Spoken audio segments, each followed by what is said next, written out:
तो हेलो बच्चों, आज हम वापस आ गए हैं एक और इलेक्ट्रोस्टैटिक्स के वीडियोस के ऊपर, जो हमारा कंटिन्यूएशन है इलेक्ट्रिक फील्ड इंटेंसिटी निकालने वाली। इससे पहले हम लोगों ने इलेक्ट्रिक फील्ड इंटेंसिटी देखा था लाइन चार्ज के लिए, और हमने उसमें से कुछ क्वेश्चंस भी किए थे। और आप लोगों को मैं सॉरी कहना चाहता हूँ कि लास्ट एक हफ्ते से मैं सही से वीडियोज़ बना नहीं पाया था, थोड़ी फैमिली इश्यूज़ चल रही थी, तो मैं फैमिली के साथ थोड़ा बिजी हो गया था। अब मैं फ्री हो गया हूँ। मैं कोशिश करूँगा कि मैं मैक्सिमम आप लोगों के लिए वीडियोस बना पाऊँ। और इस दौरान मैं थैंक यू कहना चाहूँगा काफ़ी सारे सब्सक्राइबर्स को, और कुछ मेंशंस करना चाहूँगा, जैसे देवराज पटेल, देवराज गुर्जर, इन लोगों ने मेरे चैनल को काफ़ी ज़्यादा सपोर्ट किया है। सनोज रॉय जिन्हें काफ़ी ज़्यादा सपोर्ट किया है। प्रेम कुमार ने तो स्पेशल रिक्वेस्ट किया था हिंदी में वीडियो बनाने के लिए, हिंदी मीडियम के लिए। प्रेम, मैं सच बताता हूँ कि मैंने कभी हिंदी में मतलब हिंदी टर्म्स कभी यूज़ नहीं किया अपने कैरियर में पढ़ाने के लिए या फिर खुद पढ़ने के लिए, तो थोड़ा सा अभी डिफ़िकल्टी हो रही है मुझे उनको सीखने में। और अगर मैं कोशिश करूँगा तो शायद थोड़ा डिले हो जाए उस प्रोसेस में, तो उसके लिए मैं आपको सॉरी कहना चाहूँगा कि थोड़ा सा डिले हो सकता है। उसके अलावा आर्यन शर्मा ने भी मेरे वीडियोस को थोड़ा लाइक और कमेंट किया हुआ है, तो थैंक यू आप सबके लिए। आप लोगों की वजह से ये चैनल ग्रो कर रहा है, लोग इसको लाइक कर रहे हैं। मैं कोशिश कर रहा हूँ, एक रोहित का भी आया था कि शायद मुझे और बेटर पढ़ाना चाहिए, तो मैं उनका भी फीडबैक काफ़ी पॉजिटिवली ले रहा हूँ और कोशिश कर रहा हूँ कि मैं और बेटर पढ़ा पाऊँ, बेटर नॉलेज आप लोगों को दे पाऊँ। आप लोगों के पास अगर कोई भी फीडबैक होता है, कुछ भी होता है कि अगर आप चाहते हैं कि मैं वीडियोस इस तरह से बनाऊं या उस तरह से बनाऊं, या कुछ लेट्स से प्रॉब्लम्स ज़्यादा कराऊं या प्रॉब्लम्स लेके आऊं आप लोगों के लिए अलग अलग, तो वो भी मैं करने को तैयार हूँ। मैं कोशिश कर रहा हूँ मैं हर डिफ़िकल्ट ईजी से ईजी या डिफ़िकल्ट से डिफ़िकल्ट प्रॉब्लम्स आप लोगों के सामने लाने के लिए। कभी मैंने कैमरा अपने लाइफ में फेस नहीं किया था इससे पहले, तो थोड़ा कॉन्शियस हो जाता हूँ, थोड़ा परेशान, मतलब कैमरे को देखकर थोड़ी प्रॉब्लम हो जाती है। बट मैं कोशिश कर रहा हूँ आप लोगों के लिए वीडियोस बनाने का। तो हो सकता है हम लोग वीडियो बनाते वक्त थोड़ी बहुत चीज़ें गलत बोल देता हूँ, वो स्पीड में निकल जाता है, तो उसके लिए भी आप लोग थोड़ा मैनेज कर लेना, ये एक रिक्वेस्ट है आप लोगों से। थोड़ा बहुत चीज़ें इधर उधर हो जाता है मिस्टेक। सबसे बड़ी चीज़, अब मैं सोच रहा हूँ नेक्स्ट टाइम जैसे ही मेरा ये इलेक्ट्रिक फील्ड इंटेंसिटी ओवर हो जाता है, आप लोगों के लिए मैं ले आऊँगा एच.सी. वर्मा का सॉल्यूशन। तो अगर एक क्लास मैं एच.सी. वर्मा के सॉल्यूशंस के ऊपर लगाऊँ, तो अगर आप चाहते हो कि एच.सी. वर्मा के इलेक्ट्रिक फील्ड इंटेंसिटी वाले क्वेश्चंस अगर आप चाहते हो कि मैं आप लोगों को सॉल्व करके दिखाऊँ और अप्रोच कैसे करते हैं, तो आप लोग प्लीज़ कमेंट्स में येस लिखिए, ठीक है। ये एक इंटरेस्ट ये एक छोटी सी रिक्वेस्ट है आप लोगों से। दूसरा, मैं आपको जैसे बताता हूँ कि एच.सी. वर्मा के जो क्वेश्चंस होते हैं वो काफ़ी कंसेप्चुअल होते हैं, बट अगेन मैथमेटिकली ट्रिकी नहीं होते, तो उसमें बहुत ज़्यादा मैथ्स नहीं लगती। तो आप ऐसा समझ लो कि एच.सी. वर्मा के most of the question, I will say most of the question, not every question, most of the question आपको 30 सेकेंड्स के अंदर सॉल्व करने लायक हो जाने चाहिए, ठीक है। अगर आप ज़्यादा प्रैक्टिस करते हो, मैथमेटिकली ज़्यादा एक्टिव हो, तो आप उसको 10-15 सेकंड्स के भी अंदर कर सकते हो, बट आप कोशिश करो कि 30 सेकंड के अंदर सॉल्व कर लो, एटलीस्ट द प्रोसेस की कैसे बनता है, ठीक है। तो आप अपने अंदर वो कैपेबिलिटीज़ डेवलप करो। तो एक क्लास हम ये कोशिश करेंगे कि आपके लिए एच.सी. वर्मा के क्वेश्चंस का सल्यूशन लाए, उन सारे टॉपिक्स का जो हम लोगों ने कर लिया है, ठीक है। तो अब बिना टाइम वेस्ट किए आगे बढ़ते हैं। इलेक्ट्रिक फील्ड इंटेंसिटी जो हम लोगों ने लास्ट टाइम किया था, और इस बार की जो इलेक्ट्रिक फील्ड इंटेंसिटी है वो होगा पार्ट ऑफ ए रिंग के लिए, ठीक है। तो let's start. Electric field intensity,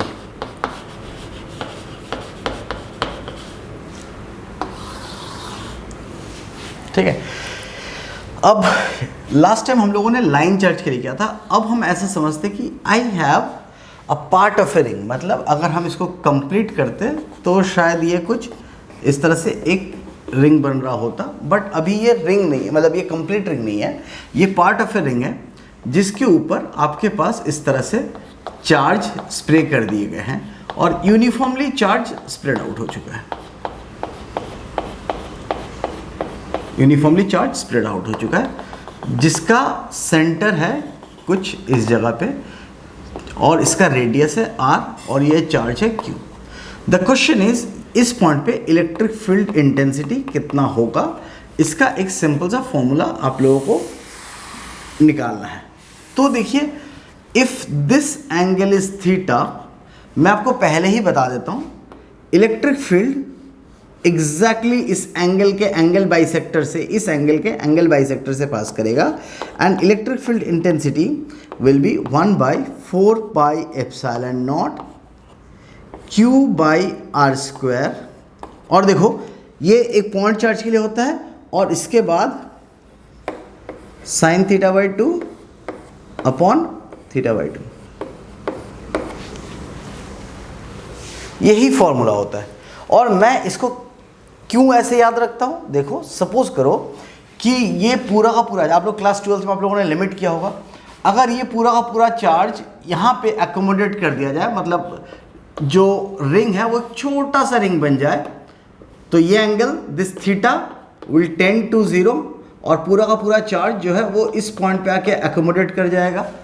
now can you consider this small charge as a point charge, और उसकी वजह से देखो 1/4 pi epsilon Q by are square होता है, और ये जो थीटा टेंड्स टू 0 है sine theta by 2 upon theta by 2, when theta tends to 0 तो दिस टेंड्स टू 1 हो जाता है। तो इसलिए ये पॉइंट चार्ज के लिए 1/4 pi epsilon naught Q by are square बन जाता है। तो मैंने ये लिमिट का कंडीशन और लिमिट का फॉर्मूला इस तरह से याद किया हुआ है कि 1/4 pi epsilon naught Q by are square sine theta by 2 upon theta by 2। अब सवाल उठता है कि ये फॉर्मूला कहाँ से आया, तो एक बार हम लोग सबसे पहले फॉर्मूला देख लेते हैं, फॉर्मूला का डेरिवेशन देख लेते हैं 2 मिनट कि कैसे आया। और बहुत छोटा सा डेरिवेशन है, आपको कुछ नहीं करना, बस आपको यहाँ से अपने लिए एक बाइसेक्टर पहले आप ड्रॉ कर लीजिए। इधर से लेफ्ट हैंड साइड से थीटा बाई 2 एंगल और राइट हैंड साइड से थीटा बाई 2 एंगल है। अब आपको क्या करना है, किसी भी फाई एंगल पे जाकर के, फाई एंगल पे जाके एक d phi elemental segment draw करना है। So this is d phi. जब भी हम किसी जियोमेट्रिकल शेप के लिए कोई भी वैल्यू कैलकुलेट करने की कोशिश करते हैं तो हमारा सबसे पहला अप्रोच होता है उसको इंटीग्रेट करना। इंटीग्रेट करने से क्या होता है, हमें एक पॉइंट सिस्टम के लिए पता है, उस पॉइंट सिस्टम को हम इंटीग्रेट करके एक कंटिन्यूअस सिस्टम के लिए निकाल लेते हैं। तो देखिए ये है मेरा पॉइंट सिस्टम, ठीक है। अब इस पॉइंट सिस्टम के ऊपर जो चार्ज होगा, this charge will B D Q, ये एक डी क्यू चार्ज होगा, ठीक है, ये एक डी क्यू चार्ज होगा। अब इस डी क्यू चार्ज की वजह से एक इलेक्ट्रिक फील्ड लाइन इस डायरेक्शन में होगा। मैं पहले इसको इरेज कर देता हूं, अदरवाइज आप लोग कंफ्यूज हो जाओगे। तो ये हो गई मेरी d E, small electric field due to d Q.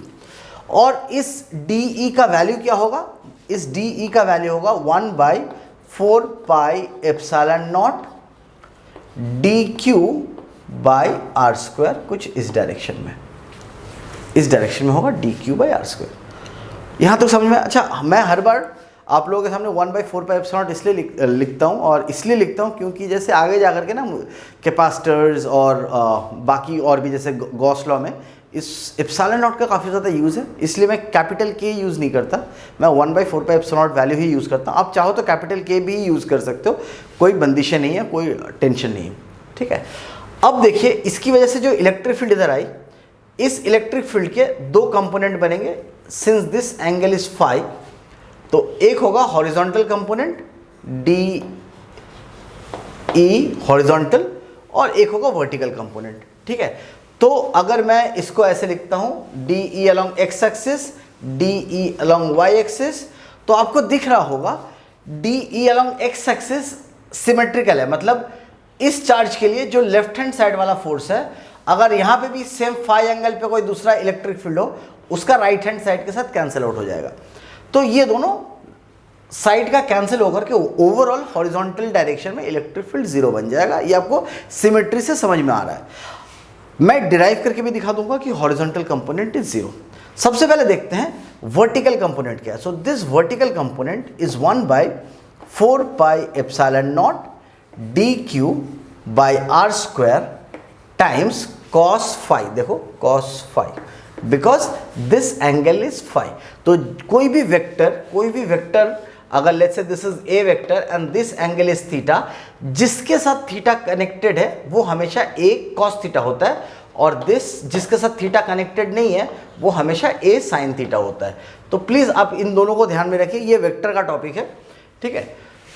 तो ये हो गया ए कॉस थीटा। सिमिलरली अगर मैं डी इस डायरेक्शन की बात करूं तो this will be 1/4 pi epsilon naught q by are square sine phi.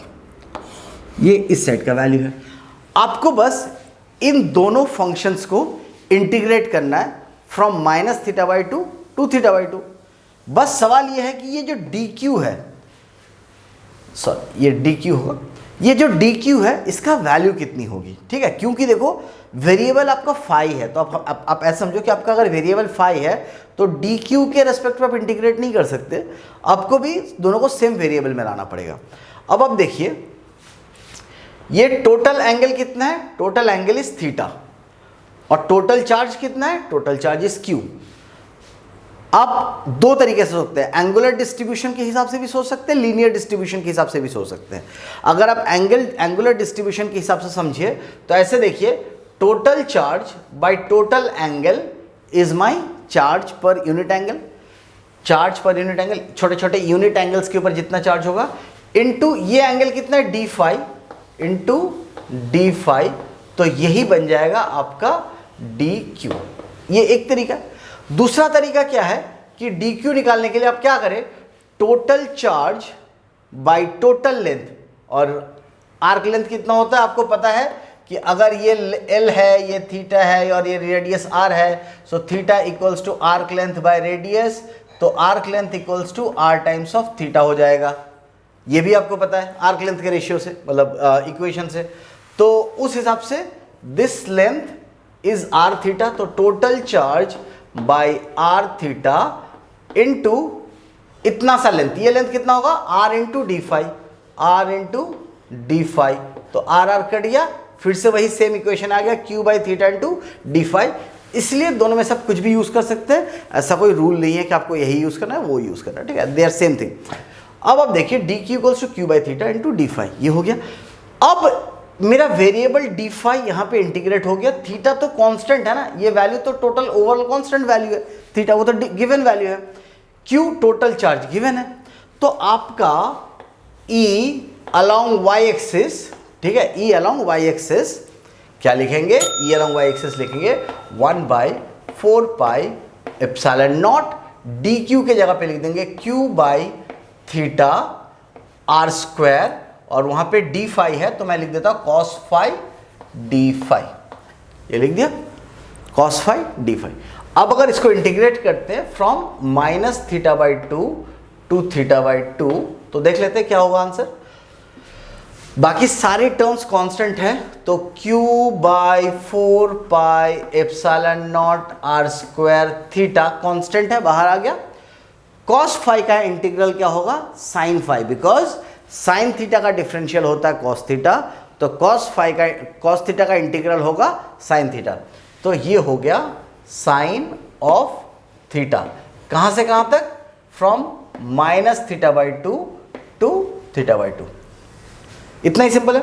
Upper limit lower limit डाल देते हैं, तो साइन θ/2 माइनस ऑफ साइन -θ/2, आपको पता है साइन -θ/2 इज माइनस साइन θ/2, और माइनस कैंसिल हो, मतलब ऐड अप होकर के साइन θ/2 प्लस साइन θ/2 ये बन गया, तो 2 साइन θ/2, सो अल्टीमेटली ये बन गया। सो बाकी सारी चीज़ें आप ऐसे लिख लो, ठीक है, ऑल्दो टाइम वेस्ट करने का सेंस नहीं बनता इन सब में, ठीक है। आपको ये समझ में आ रहा होगा कि ये कंटिन्यूड है, ठीक है। तो q/4 pi epsilon naught are square 2 sine θ/2 upon theta आ गया ना, 2 साइन θ/2 और नीचे एक थीटा है। इस 2 को बस मुझे यहां पे डालना है, साइन θ/2 अपॉन θ/2, और मेरा रेडियल डायरेक्शन में, अब हम इसको कहते हैं रेडियल डायरेक्शन में इलेक्ट्रिक फील्ड निकल गया, और रेडियल डायरेक्शन में होगा, किसी और डायरेक्शन में होगा भी नहीं। तो ये हो गई इलेक्ट्रिक फील्ड। आप एक बार अच्छे से देख लीजिए, ठीक है, फिर से एक बार एक्सप्लेन कर देता हूं। ये चार्ज है, डिस्ट्रीब्यूटेड है ऑन ओवरऑल थीटा एंगल। तो हमने किसी फाई एंगल पे जाके डी फाई एलिमेंटल सेगमेंट काटा, डी फाई एलिमेंटल सेगमेंट का स्मॉल चार्ज होगा q by theta into d phi, और इस डी फाई का इलेक्ट्रिक फील्ड होगा 1/4πε d q by are square, जहां पे डी क्यू के जगह पे हम यहाँ पे मेंशन कर देंगे ये वैल्यू, इसको डी क्यू के जगह पे मेंशन कर देंगे। और इसके दो कंपोनेंट होंगे, एक होगा हॉरिजॉन्टल कंपोनेंट और एक वर्टिकल कंपोनेंट, वाई एक्सिस और एक्स एक्सिस का नाम। तो जो वर्टिकल कंपोनेंट है वो है कॉस फाई, जो हॉरिजॉन्टल कंपोनेंट है वो है साइन फाई। और हॉरिजॉन्टल कंपोनेंट सिमेट्री होने की वजह से कैंसिल आउट हो जाएगा, और हमारे पास रहेगा सिर्फ वर्टिकल कंपोनेंट, जिसको इंटीग्रेट करके we can reach to this point. ठीक है, तो ये तो था वर्टिकल की कहानी। अब अगर कोई आपसे कहता है कि क्या इसका हॉरिजॉन्टल कंपोनेंट जीरो होगा, ये प्रूफ करने को तो बहुत सिंपल है, आप बस उस साइन फाई को इंटीग्रेट करके देखो। Integral of -θ/2 to θ/2 1/4πε0 r square d phi के डी क्यू के जगह पे लिखेंगे q by theta times d phi sine of phi. अब देखिए ये सारे वैल्यू, सारे टर्म कांस्टेंट है तो बाहर कर देते हैं। So this is the electric field along x axis. तो electric field along x axis is, integrate करने के बाद, सॉरी ये चला गया, 1/4πε0 r square q by theta, ठीक है, integral of -θ/2 to θ/2 sine of phi d phi. Sine phi का integral minus cos phi -θ/2 to θ/2 करते हैं तो कॉस θ/2 माइनस कॉस ऑफ -θ/2। अब यहीं पे जाके सारी टेंशन है। Cos of minus theta, this is minus, ठीक है, cos of -θ/2 is again cos θ/2। So cos θ/2 minus cos θ/2 which is technically 0, hence the overall electric field along this direction is 0। आपको सिर्फ वर्टिकली रेडियल डायरेक्शन में ही आपको मिलता है। तो ये है आपकी इलेक्ट्रिक फील्ड का derivation for a part of a ring. ठीक है, अब हम इसके ऊपर कुछ छोटे छोटे क्वेश्चंस करते हैं। पहला क्वेश्चन, एक कंप्लीट चार्ज्ड रिंग है, कंप्लीट, इसकी इलेक्ट्रिक फील्ड इंटेंसिटी कितनी होगी एट द सेंटर।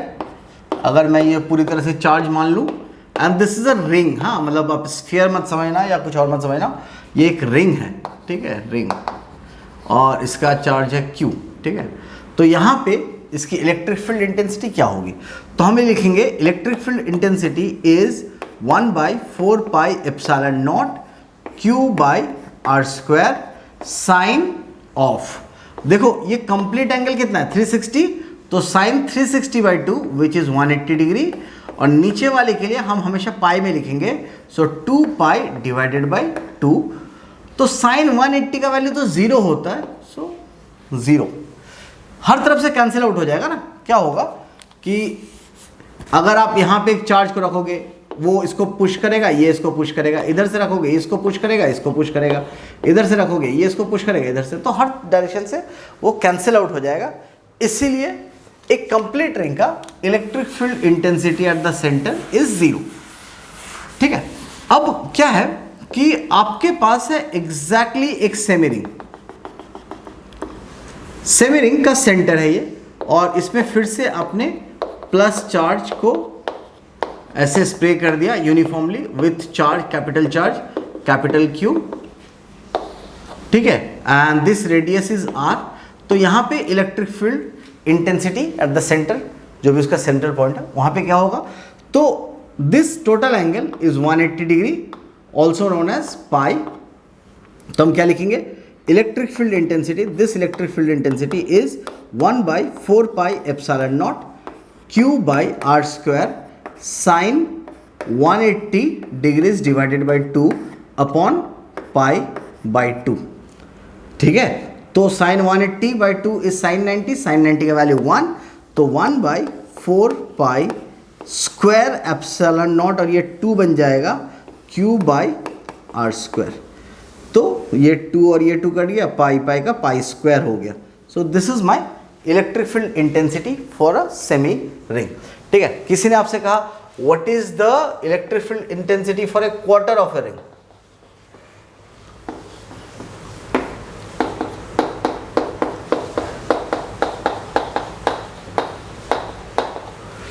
इस तरह से क्वार्टर ऑफ ए रिंग, इसकी इलेक्ट्रिक फील्ड इंटेंसिटी क्या है? तो ये एंगल कितना है 90 डिग्री, और ये क्वार्टर है, ठीक है, तो और ये Q है, Q चार्ज है।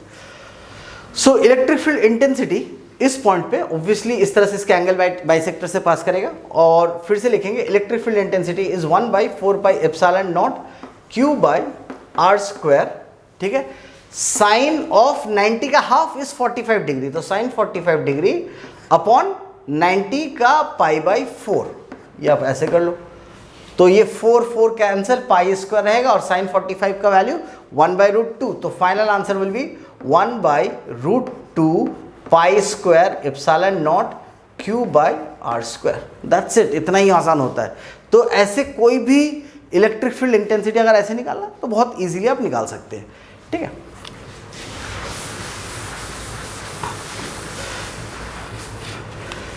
किसी ने आपसे कहा कि बताओ एक रिंग है, ठीक है, इस रिंग का कुछ थीटा एंगल नेगेटिवली चार्ज है, नेगेटिव चार्ज है, और बाकी का एंगल पॉजिटिवली चार्ज है।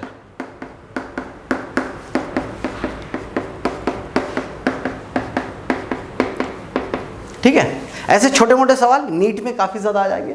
ठीक है, तो आप इसको कैसे सॉल्व करेंगे? कुछ नहीं करना, इसको ऐसे और इसको ऐसे ड्रॉ करो। So since this angle is theta, this angle is also theta, ये देखो एग्जैक्टली सारे के सारे पॉजिटिव चार्ज, एग्जैक्टली सारे के सारे पॉजिटिव चार्ज, इन दोनों का इफेक्ट कैंसिल आउट हो जाएगा, कुछ बचेगा ही नहीं, क्योंकि इसका जो भी इलेक्ट्रिक फील्ड इस डायरेक्शन में होगा, इसका जो भी इलेक्ट्रिक फील्ड इस डायरेक्शन में, एक दूसरे को नलीफाई कर देगा। अब ये जो पॉजिटिव चार्ज की वजह से जो भी इलेक्ट्रिक फील्ड इस डायरेक्शन में होगी, और इस नेगेटिव चार्ज की वजह से जो भी इलेक्ट्रिक फील्ड लाइंस इस डायरेक्शन में होगी, दोनों ऐड हो जाएंगे, तो डबल करना है। तो अभी हम लोगों ने जैसे देखा 1/4 pi epsilon naught are square Q times sine theta by 2 upon theta by 2 होता है। ठीक है, ये तो एक के लिए निकल गया, और मान के चलो यूनिफॉर्मली डिस्ट्रीब्यूटेड है, तो जो भी चार्ज होगा Q मल्टीप्लाइड बाई 2 टाइम्स कर देना। ठीक है, तो इस तरीके से हम निकाल सकते हैं। अब वो डिपेंड करता है कि Q किस तरह से दिया हुआ है।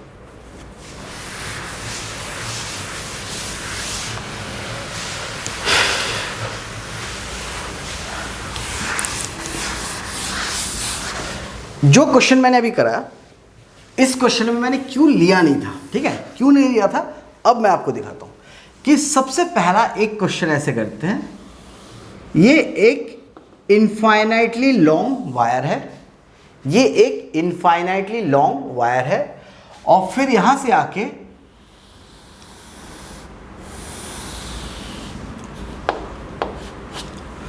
ये क्वार्टर ऑफ ए रिंग बना, और फिर इधर से भी ये इनफाइनाइट वायर चला गया। तो इन दोनों का जो सेंट्रल पॉइंट होगा, मुझे इस पॉइंट पे बताना है what is my electric field intensity. अब ये थोड़ा सा आपको डिफिकल्ट लग सकता है, आपको इस पॉइंट की इलेक्ट्रिक फील्ड इंटेंसिटी निकालनी है। द फंडा इज कि पूरे वायर में यूनिफॉर्मली चार्ज डिस्ट्रीब्यूटेड है with linear charge density of lambda. ठीक है, अब यहां पे आपको क्यों नहीं बोला, उसने बोला कि पूरे वायर में लीनियर चार्ज डेंसिटी लैम्डा है। आपको इसका इलेक्ट्रिक फील्ड निकालना है, कैसे निकालेंगे?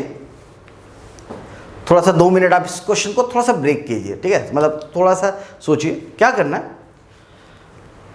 अभी तक हम लोगों ने एक लाइन चार्ज के बारे में पढ़ा है, और हमने आर्क के बारे में पढ़ा है, मतलब थीटा एंगल पे जाके पार्ट ऑफ ए रिंग के बारे में पढ़ा है। तो 2 लाइन चार्ज दिख रहे हैं और एक आर्क दिख रहा है। अगर मैं तीनों को ब्रेक कर दूं तो मेरा काम इजी हो जाएगा।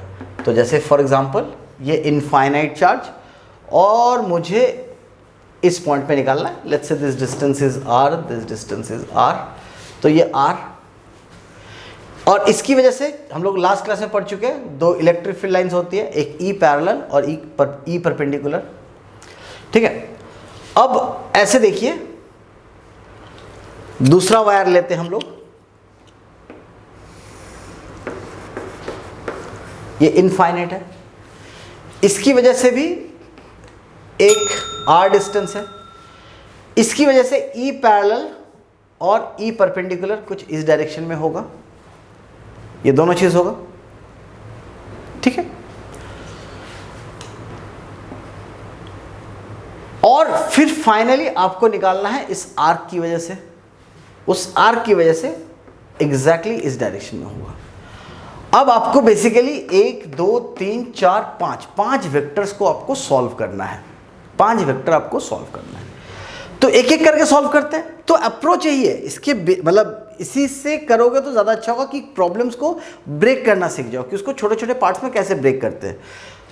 अगर आप मतलब 11th का जो भी मैं टॉपिक करूँगा, अगर आप उसको फॉलो कर रहे हैं तो आपको पता चलेगा। अभी तो नहीं, फिलहाल मैकेनिक्स में जब हम करेंगे तो किसी भी कॉम्प्लिकेटेड सिस्टम को ब्रेक करके छोटे छोटे सिस्टम्स में कैसे लाते हैं, वो स्किल डेवलप करना बहुत ज़रूरी होता है लाइफ में। ठीक है, तो अभी हम सबसे पहले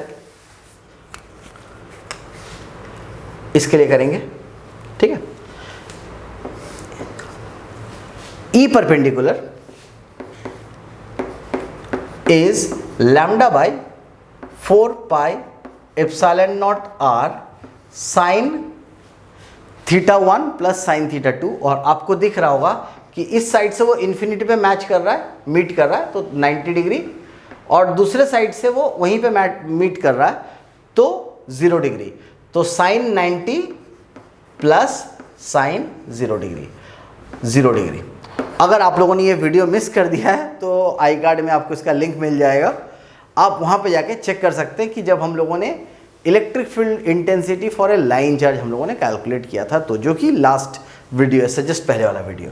साइन 90 का वैल्यू 1, साइन 0 का वैल्यू 0, तो साइन 90 1, तो आपका बन गया lambda by 4 pi epsilon naught R, इसका वैल्यू आ गया। Then E parallel, E parallel कितना होगा? अब देखिए, ई पैरेलल इज, फॉर्मूला लिख देता हूं मैं फिर से, lambda by 4 pi epsilon naught R cos theta 2 minus cos theta 1 का modulus. Cos theta 2 is cos 90 which is 0, cos 0 is 1, तो this is cos 90 minus cos of 0 degree. ये तो वैल्यू 0 माइनस 1, उसका भी मॉड्यूलस लेंगे तो 1, तो घूम फिर के भी सेम वैल्यू आएगा। इसका भी वैल्यू होगा 1 by 4 pi epsilon naught R into lambda, sorry ये लैम्डा ई पैरेलल। तो ये भी तो वैसा ही कुछ कॉन्फ़िगरेशन है ना, तो इसका भी एक इलेक्ट्रिक फील्ड लाइंस होगी lambda by 4 pi epsilon naught are, और इसकी वजह से एक ई इस डायरेक्शन में भी होगा lambda by 4 pi epsilon naught R. हो गए चारों के चारों कैंसिल, ये इसके साथ, ये इसके साथ हो गए कैंसिल। तो बचा कौन? बचा सिर्फ ये वाला वैल्यू। क्या होगा इसका? हमने अभी देखा 1 by 4 pi epsilon naught are square q sine theta by 2, sine theta by 2 is sine 45 degrees divided by pi by 4। अभी हमने 2 मिनट पहले देखा, बट अब सवाल ये उठता है ये क्यू है कितना? हमने तो क्यू नहीं दिया था, हमने तो लैम्डा चार्ज डेंसिटी दिया था। तो आपको पता होगा कि ये जो लेंथ है, दिस लेंथ, अगर ये 90 डिग्री है तो हम लिखेंगे L equals to R theta, तो R into pi by 2, 90 degree है ना, तो ये लेंथ है, और लैम्डा के साथ मल्टीप्लाई कर दो तो lambda into R into pi by 2 करते ही ये दे देगा आपको इसके ऊपर का charge, because charge density into length gives you charge. ठीक है, what is density? Density is total charge by total length, तो density is total charge by total length, और लेंथ की जगह पे लिखोगे r इंटू पाई बाई 2, तो charge will be equals to lambda into R pi by 2। तो आपको बस q के जगह पे लैम्डा आर पाई बाई 2 ही पुट करना है और 2 मिनट में आपका आंसर आ जाएगा इसका भी। तो ऐसे कुछ बहुत रॉकेट साइंस वाले क्वेश्चन नहीं है ये।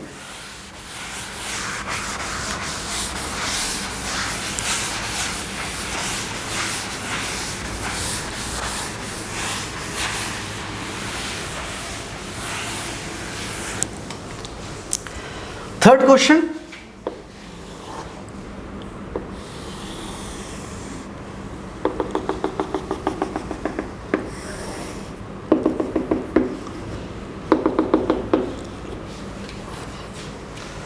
again same linear charge density of lambda with radius r, semicircle and 2 infinite wires। कैसे करेंगे? फिर से आपको ब्रेक करना तो मैंने बता दिया।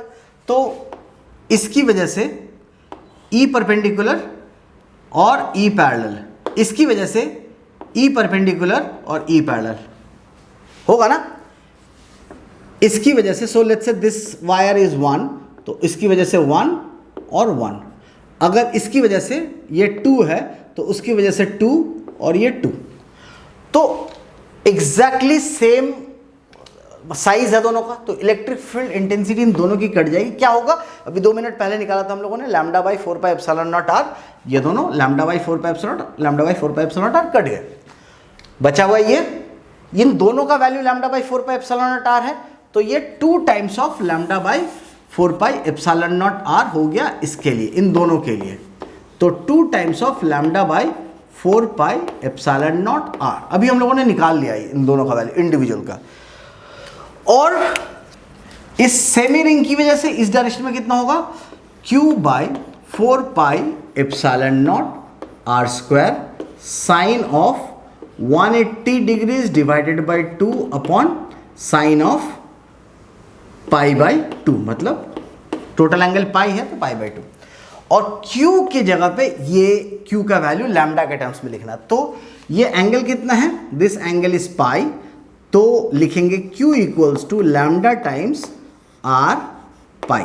Are pi is the length, 2 pi R total length होता हाफ, कितना होगा? पाई आर, तो ये हो गया पाई आर इंटू लैम्डा, तो ये हो गया इसका चार्ज। इसका चार्ज को यहाँ पे इनपुट कर देते हैं, तो लैम्डा आर पाई, तो देखो आर पाई कट गया, ठीक है, ये 2 इसके साथ कट गया, तो साइन 90 इज 1, साइन 90 का वैल्यू 1 हो गया।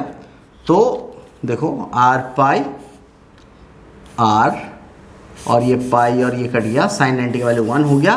तो बचा आपके पास lambda by 2 pi epsilon naught are, और यहाँ से भी काट के देखो तो lambda by 2 pi epsilon naught r. फिर से इलेक्ट्रिक फील्ड इंटेंसिटी इन दोनों की वजह से 0 हो गया, ठीक है।